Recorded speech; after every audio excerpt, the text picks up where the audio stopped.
an amazing instrument. It has developed into an incredible voice in today's music.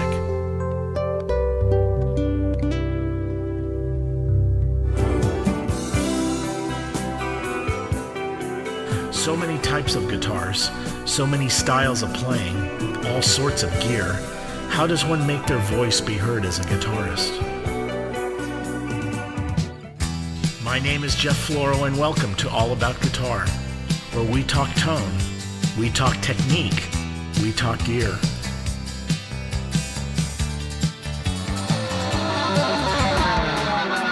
Where we discover how we can become better musicians in a world of constantly changing technologies. Where we take a good look at everything guitar, and sometimes not exactly guitar, but just as important, so we can be more successful as a musician in today's music scene. So sit back and relax, and let's explore all about guitar.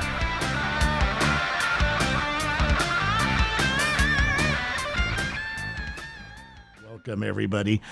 My guest is HIro Miura, and he was originally the founder of Xotic Guitars, but he's now set up his own company, and he's making his own instruments. The website is miuraguitars.com, and I hope I'm saying that correctly, if I'm pronouncing his name correctly. But these are we're going to feature the basses tonight. He does make guitars, and also, too, he makes some interesting pedals. And here's one of them I'm going to flash at you right now. This is the compressor limiter. And then here he has, which we're using right now, so it's kind of wired up. It's upside down, but this is a DI box, and preamp for bass. Bass or guitar? Does it matter? Bass. For bass. So this is specifically for bass. And we got a bunch of people in here tonight. Doug is with me today. Gary Roudenko, who helped put this together from the Amp Shop Bass Exchange, if you can see my t-shirt. And also we have Nathan Allison over there, who's, I guess, I'm going to call you artist relations for Miura Guitars. And next to him is bassist Anthony Crawford, and I was listening to him warm up, and he's awesome. And the next person here playing bass, Uri Kleinman, and another amazing bass player. Then here's HIro and his lovely daughter, Amy. So we're all here. We got a big bunch.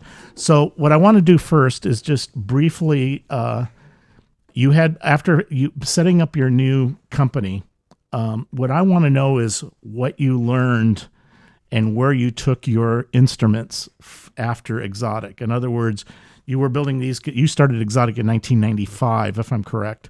So when, from 95 to now, you must have learned and discovered new things. So what I want to understand is the progression, the progress from then to now, what you've done to the basses, what you consider like improvements, or, you know what I'm saying? Do you understand?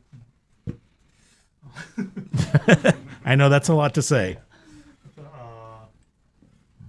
I started 1995.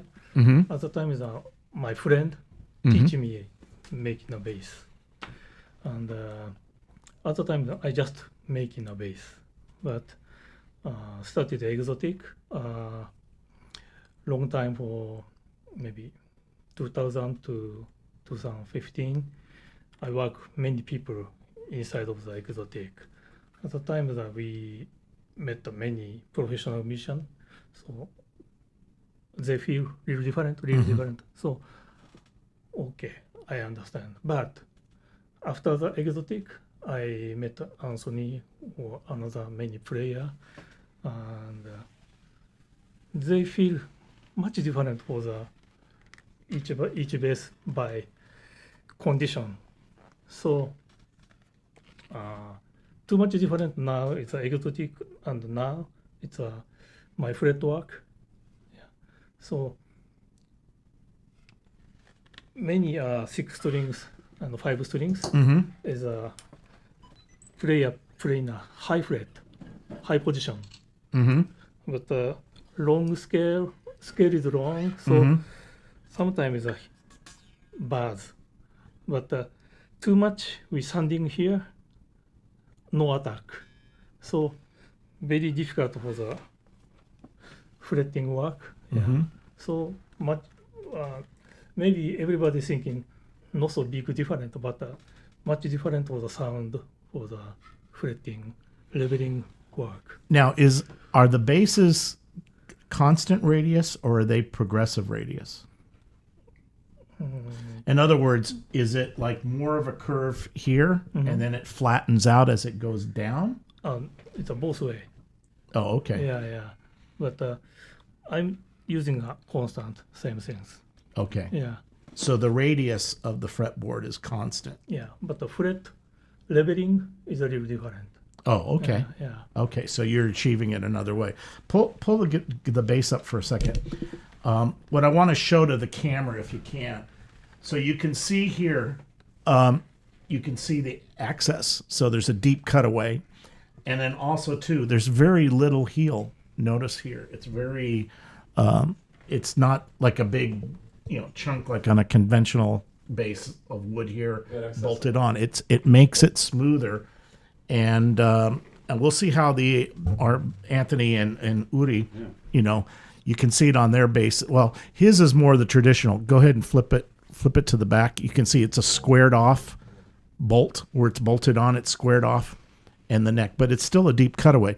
But these basses, especially, which I think is helpful because if you watch Uri right now, how he's accessing those high frets.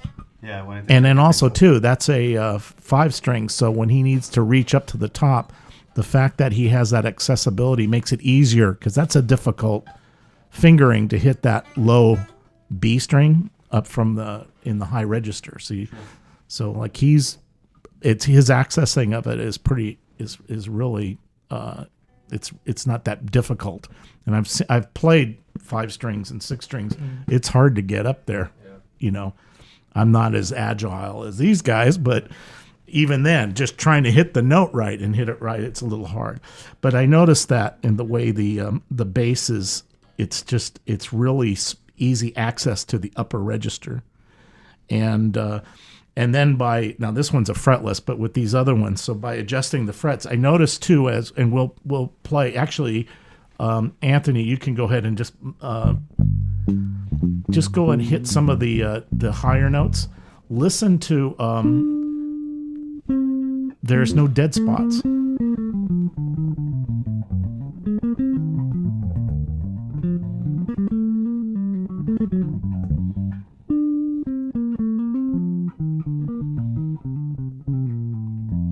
really even.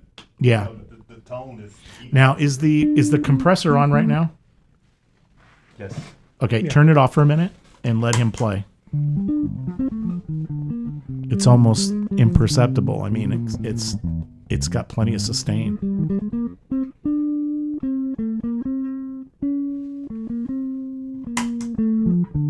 Yeah, it's giving a little more meaning. And we'll get into the compressor in a minute. Now, real quick, what's the woods on this, and what are you using pickup wise on this one? Body is ash. Ash? Yeah, and the pickup is Aguilar. Aguilar. Yeah, Okay. super single. It's a real white one.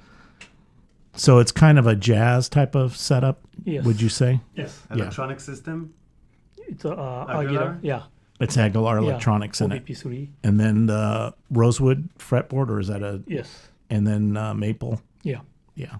It's a standard. So it's kind of, it's the standard, what we would, for But, like a jazz. I don't like jazz bass pickups. Mm-hmm. This one is this size is if somebody doesn't like it, change the many other brand like this size. Right. Yeah. Right. Yeah, that's wound a little bigger. It's almost like a P90 in a way. It's kind of a bigger pickup. Now, who makes that bridge? Is that It's a hip shot. Hip Shot? Yeah. So what about these? Are these all Hip Shots? This one is a badass. Badass. Okay. And this one? Hip shot. Hip Shot. Yeah. So, and then is that brass or is that It's a brass. brass? Yeah. So you're using brass on there, so Yes. so a little more. And what type of nut is this? Is this anything? This is just bone. Bone. It Yeah. is bone. Yeah, What about that one? this is same. But Bone. this one is 6 strings. So we try to buy a pet shop for the bone for the dog. Right. I cut Pet it. shop. Dog bone. Yeah. Yeah. Okay. That's cool. Mm. No, the woods. Now, well, since we're talking about that right now, let's just go down the line. This one that Uri is playing right now, what's the woods on this one? No, this one is kilted maple. Okay. Yeah, and ash back. Ash and maple top, ash back. Yeah. And then what is that? Bird's eye maple fret Yeah. Yes. neck and fretboard. That's beautiful too. It's hard to see it on camera, but the bird's eye on that is really, really nice. And then what about this one? This one is ash and maple, frame maple, and maple neck and ebony Ebony. fingerboard. Yeah. Okay. And then what pickups are on this one? This one is a Bartolini.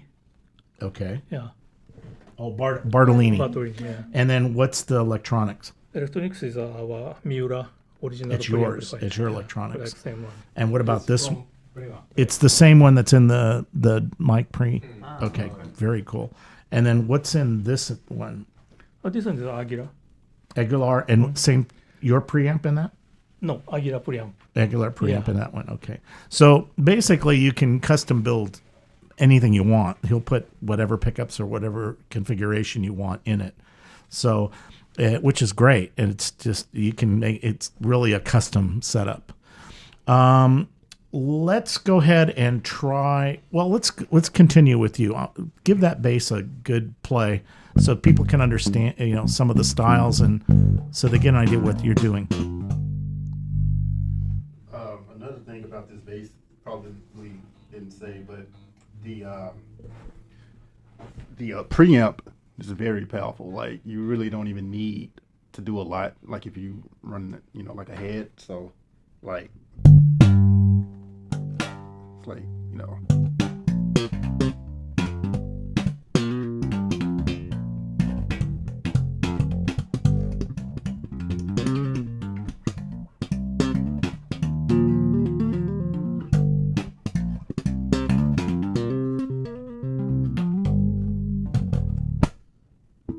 Now the output of that preamp will it drive line level? Could I plug that directly in the board line level? Oh, No, you need to use the preamp. this one? I mean, it's the same circuit. But if you don't use the DI box, it will be. If you don't use the DI box, it overload in the mix board. You need to use some kind of DI. Oh, okay, so it Get could the break it balance. up. Okay. Correct. So there's plenty of output of that. I mean, that thing's got The plenty of. overload in the signal in the mix Yeah. board will be destroyed. No, it's real responsive. I mean, you're getting a lot of. and I'm not even playing hard. Right. I'm not even playing hard. No, but even with the slight compression, it's really I mean, you're getting the transients. It really snaps really well. And do me a favor, since that's a 4-string, just play some chords and harmonics and stuff so they understand.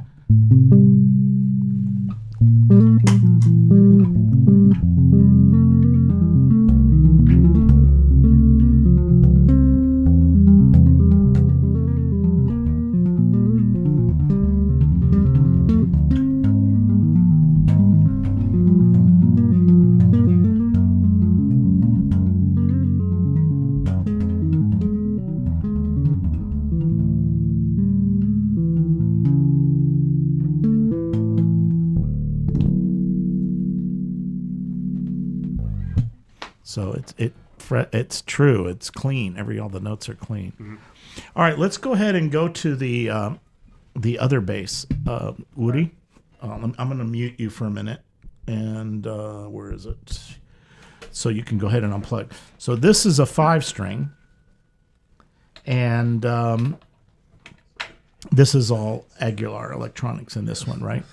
Okay. So let's go ahead and listen to this guy a little bit.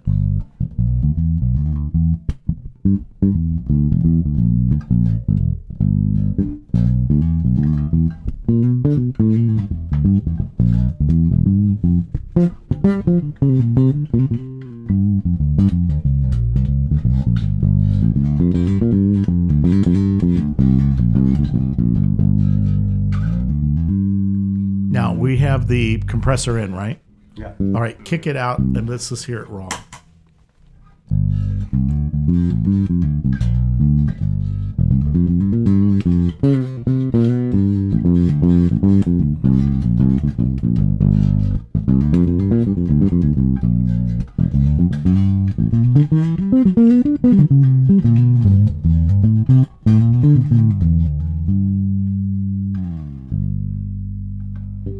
No dead notes. I mean, that's pretty consistent. I mean, and we'll get into the compressor in a minute, but the thing is that the bass already has the sustain and there's plenty of tone in it. It's not dying. So, I mean, all the compressor, the way he has it set up, it's just giving it a little more gain and fattening it a little bit, but it's there.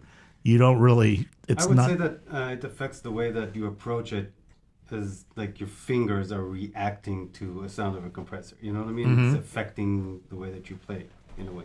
Well, I noticed. I mean, yeah. Normally, when we kicked the compression off, I could hear the overtones more when you're playing. Yeah. Also play around with the pickups a little bit. Now, what's that control that you're changing? Because I could hear it. This is basically to move it up to the bridge. It's a mixer between the two. This is them together, and usually I like to test the overtones of the bass by taking it to the back one, because then you can hear it more clearly.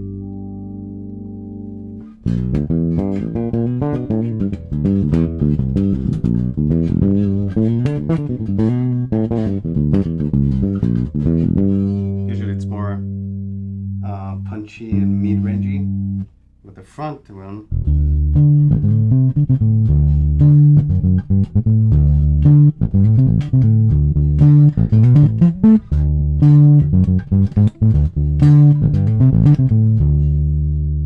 it's very nice. And of course the tone.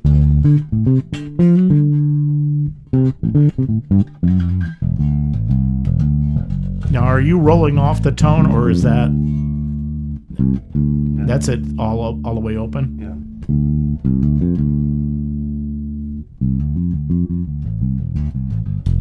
Still very clear.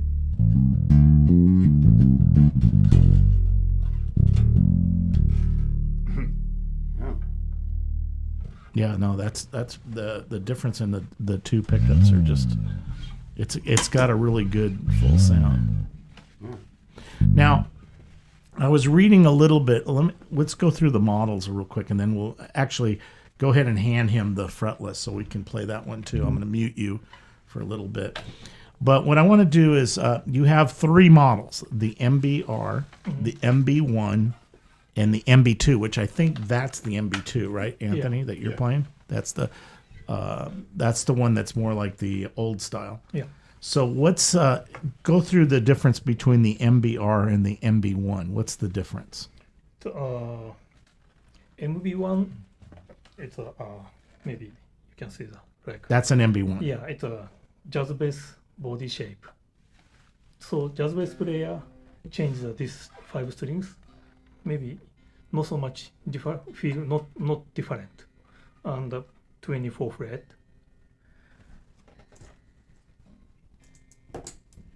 24 fret. Yeah. Okay. But it's made to play like a traditional bass, so it feels like if you were playing a Fender or whatever it is. Yeah, so easy to change. Yeah. And MBR is totally our original design. Okay. Yeah, so I think in the more better hold, balance. Different body. Yeah, Okay. yeah, and the body is very thin. Mm-hmm. And they're well, this one's fretless, but all of them are 24 fret, right? Yeah. 24 fret. Mm-hmm. Now, I saw something on the website, which is www.miuraguitars.com, that you use a combination of, on the neck, it said it had a combination of graphite and wood. No, but the inside of the reinforcement.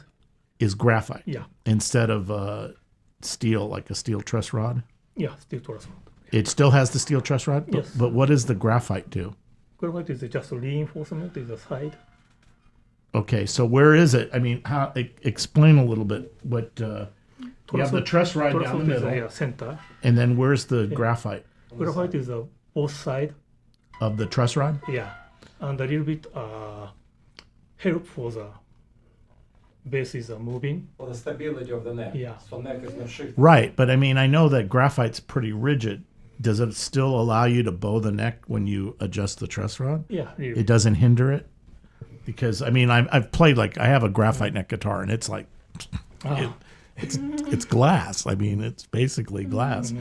But but that gives you more reinforcement there. How does it affect the sound? Does it give you more sustain?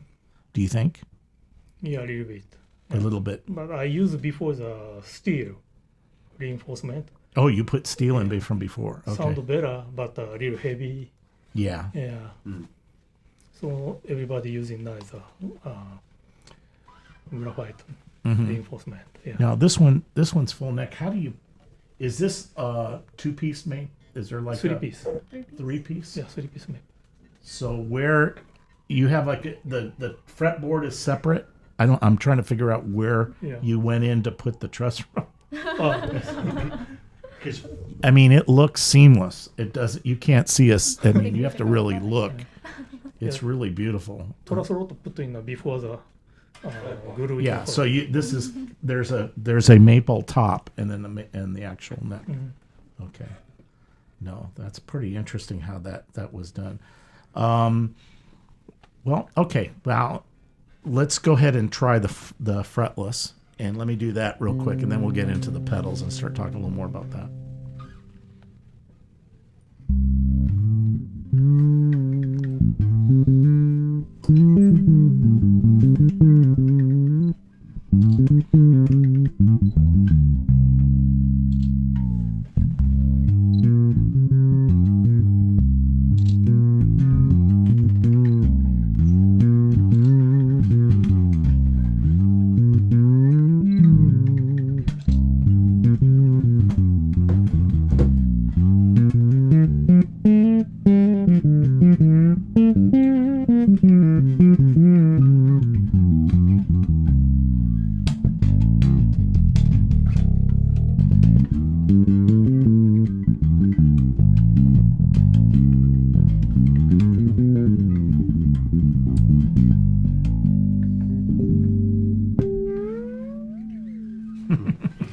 Nice sound. Now, for the fretless, let me ask you a little bit about your experience with the different woods. So we have a maple neck, we have a rosewood neck, we have an ebony. What do you hear as the difference in the fretboards? Rosewood is a little high, A lot of top end, right top end, and good mid. good mid. Yeah, and maple is not so much hard, but very clear tone. Clear, Yeah. okay. And ebony is more hard more than hard for the rosewood, so very high top presence. So you have more upper Yes, harmonics, more timbre to it. and more clear. Yeah. Yeah. And I use normally the Alda body Mm-hmm. is more warm. Right. Yeah. But player style is different. So Alda is okay, but maybe more punchy sound like a slap. Right. At the time, many people choose on the Ash. So ash is punchier. Do you guys feel that way? I mean, yours is ash, right? This is Ash? Mhm. Okay. I thought it was, well, rosewood and maple. I just like the way it sounds. No, I mean the body. We're talking about the body. Yeah. Yeah. So, but do you ever use mahogany? I like it. How's that sound? How do you classify that? More mild, but a very deep bass sound. Mm-hmm. And but Gibson making a mahogany body, a mahogany neck bass. It's not so good.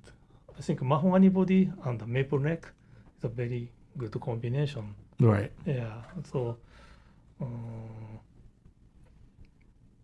very deep bottom and warm sound more than Alder. Oh, more warmer and Yeah. deeper than alder. Yeah, I like it, but many people like it ash. Yeah, no, I know ash is really Yeah. popular, but but it's a warmer the mahogany. Now, do you make mahogany necks? I try one time, but mahogany neck and mahogany body, I don't like it. Yeah, no, I hear you. But I mean, also too, it's a soft wood, so it's. I know from my Gibsons with the mahogany necks, they move. They Yeah, don't. You have to adjust them a lot, especially in different temperatures and And the stuff like sound that. is a little boomy sound. Yeah, I mean, well, I have it for guitar, but I mean, as a guitar player, Oh. it's a warmer. It's a different sound, depending on what the fretboard is too. Yeah. So, but I've noticed a lot of basses tend to go with maple. The maple seems more stable. Mhm. You know. Yeah, and many different wood using many other maker. So walnut Mm-hmm. and corina Mm-hmm. and coa. Yeah, so each one is a little different, but I like ash and alder. We try many different wood, but turning back Mm-hmm. here is the best. Well, it's consistent. You know what you're getting. Alder and ash seems to be like the regular Yeah. what for basses. I mean, it seems to be most common. But have you any other exotic woods that you use? We're using top wood for the olive and redwood cedar top. Cedar. Yeah, and maple bar. Now, how do those? Tell me a little bit, like for cedar, using cedar on there. How does that change the sound? Little muddy. Really? Yeah, because the cedar is soft. Yeah. Yeah, has a very good high frame, but Right. the sound is a little. It's interesting because I've Even never. resonance not so responding. It's dull. Right. Well, the I know cedar is used as the top mainly for a lot of classical guitars, Right. so it's a very warm sound. But I've never seen it on a solid body. I've never seen a cedar. Oh, That's interesting. yeah. I'm making now is a 1 5 strings. It's MBR from customer's order. Mm-hmm. Yeah.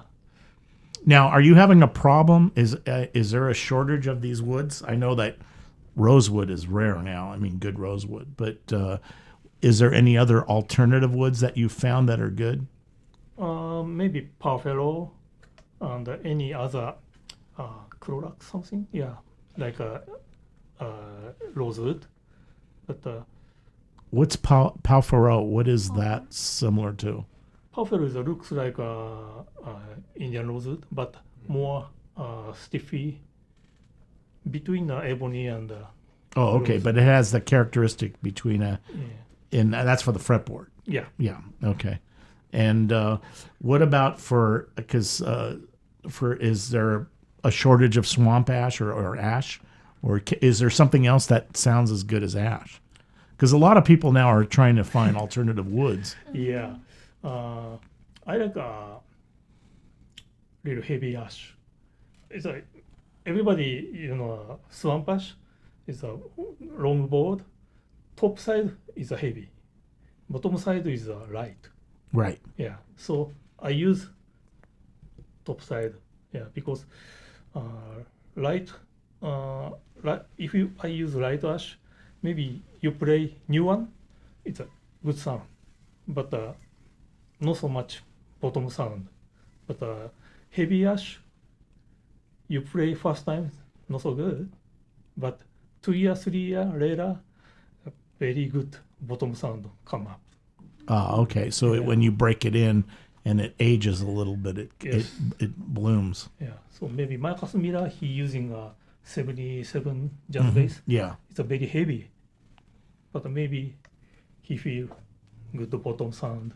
Yeah, so it's Yeah. coming into it breaks in and it changes a little bit. Yeah. Now, these guitars, will they change that much, or are they they'll be consistent over 10, 15 years? These type of wood? I mean, I think the bass that I chose, I mean, it's pretty sturdy to me. I mean, I haven't changed the strings on this bass. I think since I've gotten it, and I've used this bass on. I've taken this bass on the road, tours, records, everything, and I've not even changed the strings. Wow. And it's really the wood. Right, but I mean, you notice. I mean, obviously, any guitar, you're going to break it in a little bit by just playing it, but you're noticing it's not warmer, or it's pretty consistent since day It's very one. consistent to me. So of course, when I first got it, new strings, everything was a little bit crisp. But then when I broke it in, although the strings aged maybe like a year and a half now since I've gotten it, I mean, it's still clear to me. Right. Yeah, it's, But that's the thing that's interesting, because like a lot of people, like for example, talking to Yamaha, they freeze the wood to age it. They actually age. Like we had Billy Sheehan on, and he was talking about how they set it up and aged the guitar. It changes the tone as if you were playing for hours and hours and hours. But one of the things is it locks it, so it never changes once it does that. But these basses seem pretty consistent, so you don't see that kind of, well, maybe it's just the solidarity of the wood. You're not an acoustic guitar. The glues change and all that stuff. This is pretty consistent, but that's interesting to note. But even with these woods, that they don't, as they age, it still has that. Still there. It's still. Yeah, I'm not missing anything. Mm-hmm. So, and I hope it does work. 10, 15 years from now too. Yeah, and any guitar and bass, the new one is not so much vibration, but you play in a ear or something, so got a lot of vibration. So many places are tight up, so sound is a little bit change. Mm-hmm. So as it ages, does the body shrink a little bit? Does the wood shrink? Body is a good painting, not so much, but neck is we using oil finish. So maybe this season to February shrink. It'll shrink a little bit. Yeah. So come out of the flat hood, but maybe May or June come back. Oh, you're talking about, okay, so cold. Yeah. From cold to warm, it'll change, but it doesn't, because some guitars, the glues, especially depends on the glues. Like semi-hollows, or even like my Les Paul, the glue changes over the years, and it changes the tone of the guitar as I don't know how to describe it, but I know in acoustic guitars, it shrinks. Yeah. The glue shrinks, so it changes the sound of the bracing, and especially an acoustic steel string or something. But also it does affect like a Les Paul or something, even though it's solid. Though now a lot of them are chambered, it does that. But now, do you have you ever chambered any of the bodies? Yeah. Yes. What do you think about that? What does that do? I like it. Yeah. Yeah, I like. I mean, besides it making it lighter, how does it affect the tone in your experience? More air. I feel more air and long sustain. More sustain? Yeah. So, yeah, I want make more, but customize not so much. Really? Yeah. Really? Last time I make it, hollow one is a little thick body and a deep air pocket. Yeah. Yeah. So more. A deeper hole body. Yeah, body. Yeah. And then you chambered it. Yeah. What do you guys? Let me throw it to you guys. What do you think about that? I don't have a lot of experience with chambered bodies. I think Sadowski basses, they do it, but mainly for the weight. Yeah, You know that's what I mean? mostly Not right. necessarily because of the sound, but I do think that it's definitely affecting the sound in some ways. Yeah. Okay. This is my first time hearing about this, the chambered wood thing. I'm not the person to ask about like wood and stuff like that, but all I know, like he was saying, like how the wood, I guess, like how age and stuff like that. With this, I mean, I can't speak speak for those bases, but I know with this one, like I said, I've had this one like going on 2 years now, and through the seasons, it's been pretty consistent with me. So Right. yeah, Well, a lot of people, like he was saying, you use the heavier part of the swamp or the ash. And a lot of guitar players, especially as they get older, like myself, they complain about the weight. Yeah. They complain. My Les Paul's heavy. Everybody that plays it now complains about it's too heavy. It's too heavy. So it is an issue. And a lot of these guys that are gigging a lot, it gets there. They can't handle it. It hurts. So I get it. I understand. It's usually for weight reasons, but it can, depending on where you place the route, where you put the hole in there or whatever, the chamber, it can affect it. Now, let me ask you that, since you've been experimenting with that, pull this guitar up for a second. Where would you chamber it? How does it affect the sound? If you chambered here or here, how would it affect the tone? I use it every time it's here, here, and this place is almost Yeah, it is chambered because of Chambered, electronics. yeah. so almost big important things that this place has a more deep good bottom sound coming. So if you chamber over there, Yeah. it tends in the lower bout near where the pickups are, it resonates more, which makes sense because there's more area. So you can, Right. it's the bigger the chamber, the lower the frequency. What about up by the neck here? What does that do? This one is just weight. Weight issue. So it doesn't. So that side, the other side, is where it would affect the sound the Yeah. most. So Because this body thickness make a chamber not so much air pocket. So I make a deep body. a deeper Yeah. body. It's better. Yeah, but but how did the bass players react to that? Did they mind the deeper body? No, they want to the more good chamber body, chamber sound. Right. So I make a little deeper one.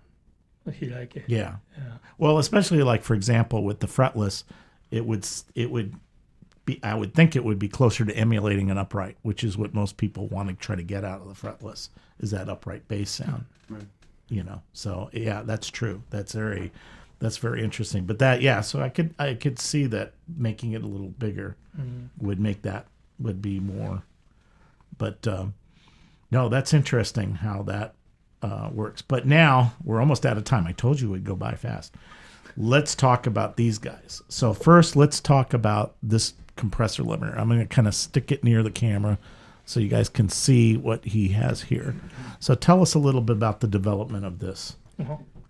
So we try to make in warm and clear compressor. Any other compressor I tried before, not so much clean. Right. Yeah, like the sound. So I terminate the sound. So a little more different for. We have a 2 PC port inside. Yeah. So one is a signal, and one is power. So we go into the 9 volt. We up to the inside of the 15 volt. Oh, so you have a step-up converter up Yes. in the box. Yeah. Oh, very cool. Now we use a real large and expensive one, but it's very good. So this by doing that, you're getting a fuller range sound. You get more bottom. For the compressors, well, I've noticed even with guitars, when using just rack mount, big, the good stuff, when you compress, especially if you're hitting it pretty hard, you lose it. You perceive, even though it's pretty well transparent, you'll notice. I notice the top end goes. So I usually have to boost on the board. But you're saying on compression, when you've heard compressors on bass, you'll lose some of the bottom besides the top. This one? No, from others. Yeah, a little bit. So your circuit allows it to still be deep. I mean, it's pretty deep. We've been hearing it already, you guys playing it. So the circuit set so you get the full range. Yes. And this is set up for bass. or can you use it for guitar? He used an acoustic guitar. Yeah, I think it sounds great for guitar. So I think it's definitely interchangeable for bass or guitar. I mean, I play mainly guitar, and that thing sounds fabulous. It's like Hiro was saying, it's more wide open sounding than your average guitar compressor. They do get a bit nasally, average guitar compressor, I think.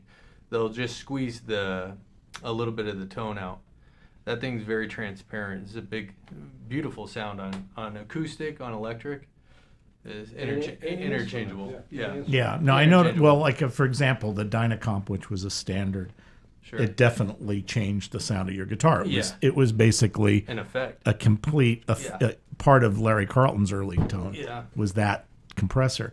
But what I want to know is, since you've been using this a lot, especially on acoustic guitar, you were saying, Yeah. now how does this compare to like some of those professional, well, not professional, but onboard compressors like the Universal Electronics? Because there's now pedals that emulate some of these original studio rack mount ones, Bro, yeah. which are really clean. You Yeah, know? I don't know if I have a lot of experience with those, but I have a couple other compressor pedals at home, and I have some rack mount gear too. And that is, it's definitely leaning towards the cleaner side, the rack mount gear. And I think that's just because, like Hiro was saying, it's just upping the voltage in there. Mm-hmm. It's just, it doesn't take away from any of the dynamics when you use it. So Right. it's, yeah, I have a couple other compressor pedals. I don't want to say the names, but it's definitely more wide open sounding than those. Right. A little Well, more it seems to me by increasing the voltage, you get more headroom. Yeah. The headroom is the a key. lot more headroom. That yeah. gives you a little more. Yeah, for sure. What would make it sound clear? So you're not. It's not squishing your frequencies too. You still have dynamic within the unit. The unit's compressing, but there's still. It's not the circuit distorting, so to speak. Not in terms of clipping, but you know what I'm talking Sometimes hard to hear, but when you play with it, you feel it. You feel that compressor for sure. Yeah. And it's, that's just a style of compressor that I think it is that you feel it. And it's also got a really nice clean boost on there. I mean, you can boost for days. Mhm. So, yeah. So it's it's very clean from in and out. The circuit is very clean. Yeah. Yes, very cool. But it does I got to limit hear if you this with push it. acoustic guitar. I want It will limit too. And it is a compressor limiter. And it does limit. If you really push it, you'll hear it just taper off and limit too. So it just naturally does, because I don't see a limit Yeah. function on here. It just naturally But if will you- stop. Yeah, if you push it hard enough, you'll hear it. It'll start to limit. But it doesn't. Will it limit before it breaks up? Yeah, it will. I've pushed it pretty hard. I never heard it really break up too bad. Mm-hmm. So that's the thing. That's why I call it transparent. Okay. That's how I hear it in my head. It's very Yeah. transparent pedal. No, that's good if it does. If it limits before it clips, Yeah. because most of them I've been able to distort them. I've clipped tons of compressor pedals. Yeah, I mean and some of them becomes a sound. I mean, you know, Yeah, for sure. there's some you can buy some pedals that are basically a compressor circuit that they just overdrove. All right. So, well, let's talk a little bit about the K3. So tell us a little more about this guy. Okay. This one is a DI Mm-hmm. inside of the transformer, and very very clean and warm sound. But this preamplifier, not so much color, no distortion. Very transparent. Very sound. Okay. So because now is a many bass has a preamplifier inside. Mhm. So we try to make in this one. You make a sound with a bass. After that, this one just no color, but just this push the bass and mid treble. Right. So your bass. So you're getting the bass going into the. So using this in the studio, for example, you're getting what that bass sounds like if you could plug it direct into the board. It's what it is. So if you're going to do anything, any distortion or anything like that, you need to add that in there. Right. And I think there's an effects loop circuit in here, so you can put in whatever pedal or whatever you want in there. And with the knobs straight up the way they are right now, it's flat, right? Yeah. So it's cut and boost for the frequencies. And these bass, middle, mid frequency, treble, those are all they're contoured for bass, right? Yes. So it's not for guitar. Not guitar. Yeah. Now, what about the gain? So you have a gain and a volume. So you can overdrive this? No. Okay, so what's the function of the gain compared to the volume? Gain was just feels sound is more flat, Mm-hmm. but no distortion. No distortion. So it's so this is like this is the output of the preamp before this DI stage, right? Yeah.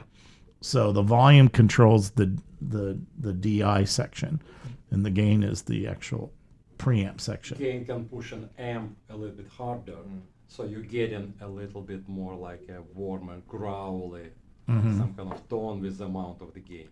But you don't really Right. get it like on a distortion overdrive. Yeah, So, my question was if it changes the character when you push more gain into it. You know what I mean? Just try that one. Plug it in right now. Yeah, maybe. Go ahead and play for a Can I second. play the 5? Yeah. Is that Oh, hold on. Let me mute you real quick. Okay, go ahead. So what they're talking about right now is that the gain stage, as you bring it up, it doesn't color the sound. It's not distorting the circuit. It's a clean boost all the way up. Okay, there you go. Now I'm going to bring your volume down because I'm going to turn this up a little bit. So I have him down a little bit.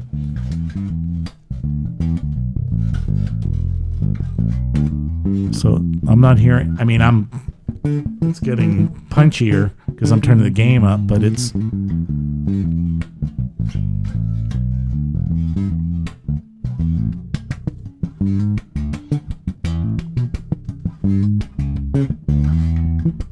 that's up almost full blast.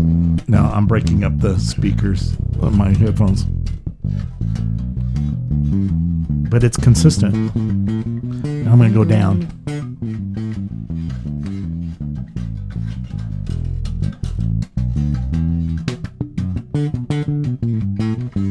Now I'm going to go ahead and I'm going to adjust the treble. I'm going to go up and down. So I'm at flat right now. Keep playing. That's all the way up. Okay, it's flat again. And it has a detent, which is very cool. Now I'm going to cut the treble out. That's all the top end. Now here's the middle, and it's straight up. I'm going to boost it. And I'm going to sweep it.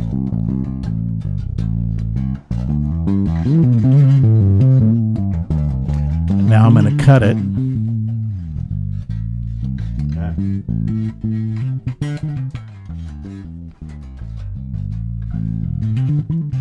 You can hear it. Okay, I'm back to flat. Now I'm going to go to the bass. Keep going. Boosting the bass. And I'm rolling it back.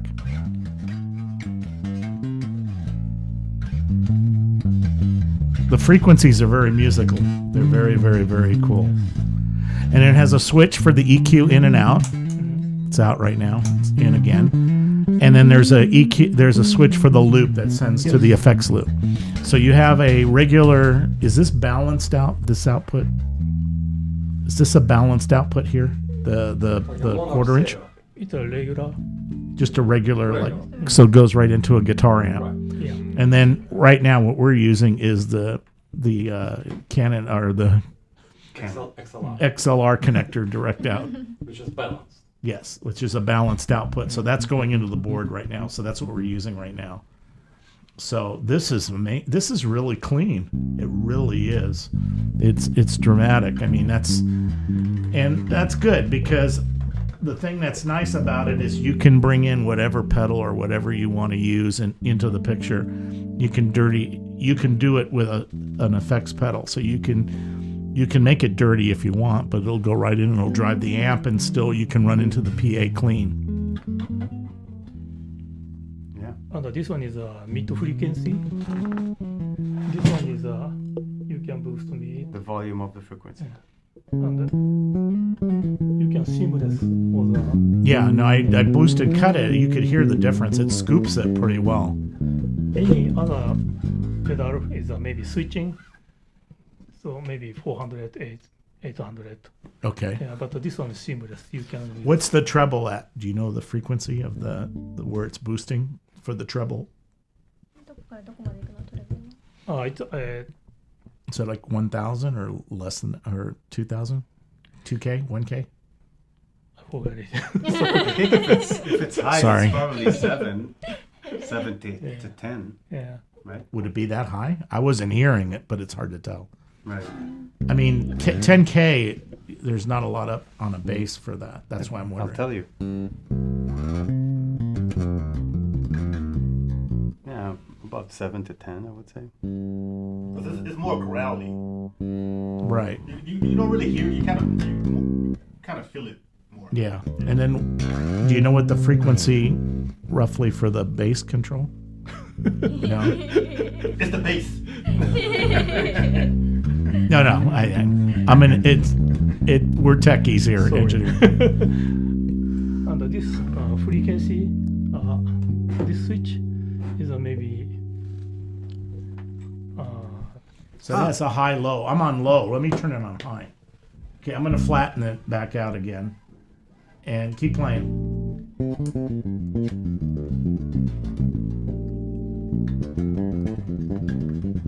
You can hear the difference. That's more like a lower. The low one hits the mids a little more. That's nice. That's a nice little switch. So he has a high frequency switch on there.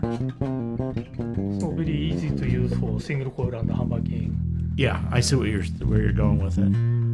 And it handles a lot of level going in. It's pretty clean. It's pretty tolerant in terms of, because these basses have a lot of output. They're active. So it'll work just as well with passive and active. It Yeah. doesn't matter. Because that's another thing I was going to ask you. With an active preamp like that, what you got, and you guys can chime in too. Using an active preamp, which has a lot of gain, it's like double. Is it overkill? But it isn't. It seems like it's Still musical. Still sounds good. yeah. Yeah, and obviously you would use it for the eye, which is the most important, at least for us on stage, I think. Mm-hmm. Yeah, no, this is a great unit, and if you have a pedal board, it's perfect because you can either through the effects loop or you can run your whole pedal board into the input, and it's all clean. You know this thing is going to be clean and transparent. So whatever you use on your pedal board, it'll get that, and it'll all go into the board and everything. So. Before we're out of time, I knew we would be out of time. I told you we'd go by real fast. Anyway, you can get all of these stuff over at the Amp Shop Bass Exchange. And I'm going to ask Gary if they mention all about guitar, what they You can can get extra 10% off. 10% off on everything. Just mention today's show, preamp and pedals and compressor, and also on the basses. On the basses. Yeah.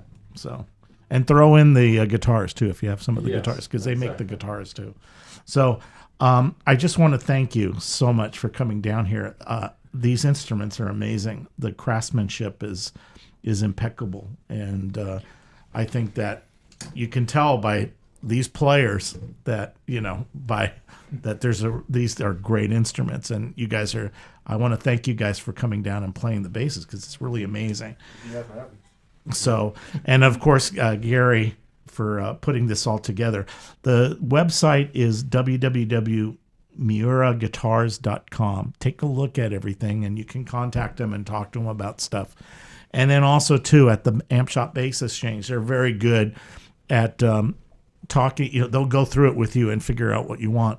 Because one of the things here is these guys build to order almost.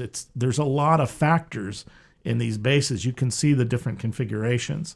So what type of bridge you want, the type of pickups, whether you want the Miura preamp or the Aguilar preamp, all of that has an effect on the sound. So you really need to think it out for when you buy one of these basses so that you get exactly what you want. And even the choice of the woods, you got a little bit of an idea of the type of woods and stuff and the sounds. All of that is important, but either talking to HIro and his company directly or Nathan, I guess you're the one that takes the calls. Oh no, not at this moment. No. But anyway, but also too, Gary's very knowledgeable. So if you have a question, you can just go to give them the information for the Amp Shop Bass Exchange, the number or whatever. 818-386-5500. Okay. Bassexchange.com. Bassexchange.com. So you can, either way, you can contact the Miura or Gary and talk about it and figure out what you want. And they're pretty much made to order. So anyway, we're out of time. Thank you guys so much. I can play us out, or do you want to just do something? Do you want to? I'll let you. I only have one preamp, so I can't have you guys jam. But go ahead and just give me a little thing for about an hour. Everybody have a great night. We will see you next week.